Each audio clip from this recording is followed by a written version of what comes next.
Louisiana Beer Reviews, Port Orleans Brewing Company's Riverfront Lager. Okay, here's another beer with a map of New Orleans on it. I guess they're in competition with Abita. Who's going to have the most beer labels with New Orleans maps?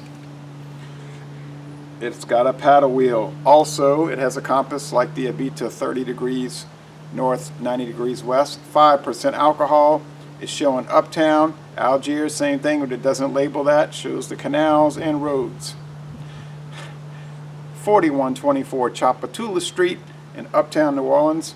It says brewed below sea level. Actually, that area of New Orleans is a pretty good deal above sea level, and that's why it didn't flood during the Hurricane Katrina floods. Some parts of New Orleans are below sea level. Guess what? Those are the parts that flooded. Okay, anyway, it's funny how that works. Build a house on a slab in a flood zone, and it fills with water. All right, anyway, Helles Lager. It says right here, real small, Helles Lager, meaning a bright lager. They don't give ingredients on the website. They only list 3 beers on the website, and they say they're trying to get people to drink 3 in a session. Yeah, the 3 that are sold in cans. This one, the ale, and the brown ale, the pale ale, India Pale Ale, I believe it is, and a brown ale. Okay, I've never had anything from Port Orleans. Introduced in 2017. They must have some money in this company because they have huge billboards on Interstate 10 in New Orleans and the suburbs. Put it in this Schlitz glass. Boy, that's a thick off-white head, a very bubbly and actually rather cloudy golden appearance. Very bubbly, and yet so much powdery sediment throughout. It's not that filtered. First video review for this beer in the world. Rate Beer and Beer Advocate, they don't even have enough reviews to even make a score. I think Rate Beer had no reviews. Beer Advocate had 3. Alright, chances are you'll never see this in your area, but who knows, maybe it'll become worldwide. You know, they'll have worldwide availability. Now, it has a pungent aroma. Sort of sourdough bread, but it's a full nose. It's sort of an intense aroma. I wasn't expecting that. Don't mind that. Maybe bread crust and how do you describe this thing?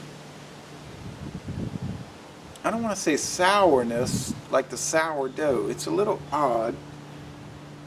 And what does it remind me of? What other beer? Can't think of anything. It's almost like a pretzel, but I don't know. It's unique.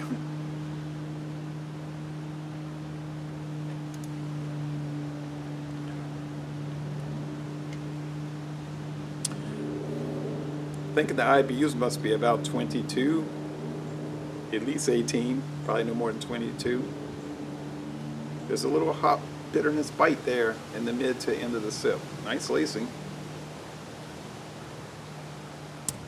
Oh, I guess it's $8.99 for a 6-pack at Mathern's or Martin Wine Cellar, about $1.69 for a single, something like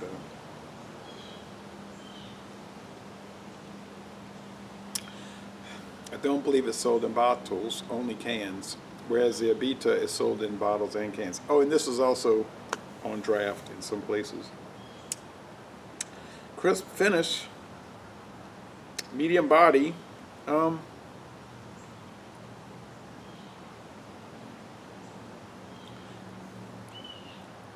little grainy and chewy in the body, which is probably not surprising to you, considering I talked about the turbidity there of it. Yeah, like sourdough bread. A lot of yeast, like yeast that didn't totally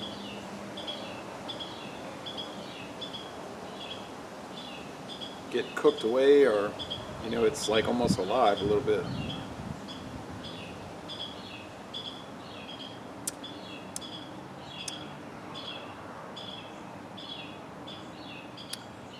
I don't know, this bitterness is making me think it could be higher than 22, but I'm not I've no stats on it. It's got enough chewiness and enough flavor. You like those lagers with flavor? I do.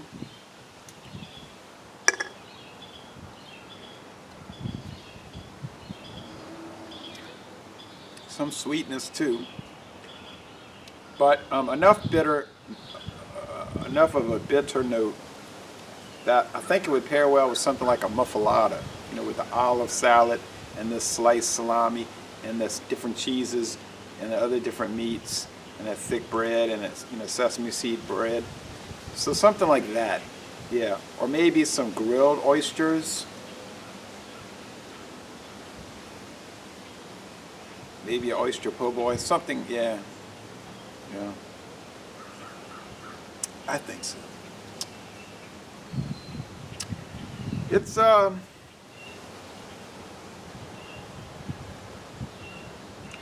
a little rough, kind of. It's not too smooth, you know. It's got a lot of bite and roughness to it. I don't know how you would take it. It's got that artisan, handcrafted. There's even like a little yellow tobacco taste, which is peculiar, like Levi Garrett type thing.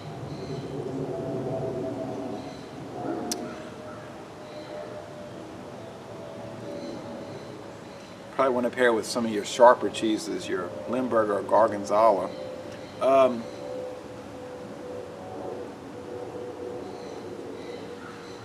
It's a B. I guess it's good. I'll say a B, good, like maybe 85. Now you might counterpoint and say, yeah, but didn't you say Coors Banquet was like a 90, 91, A minus? Yeah, but they've been doing that since 1873, so they have a little more of a handle on the refinement and the smoothness, drinkability, and all of that.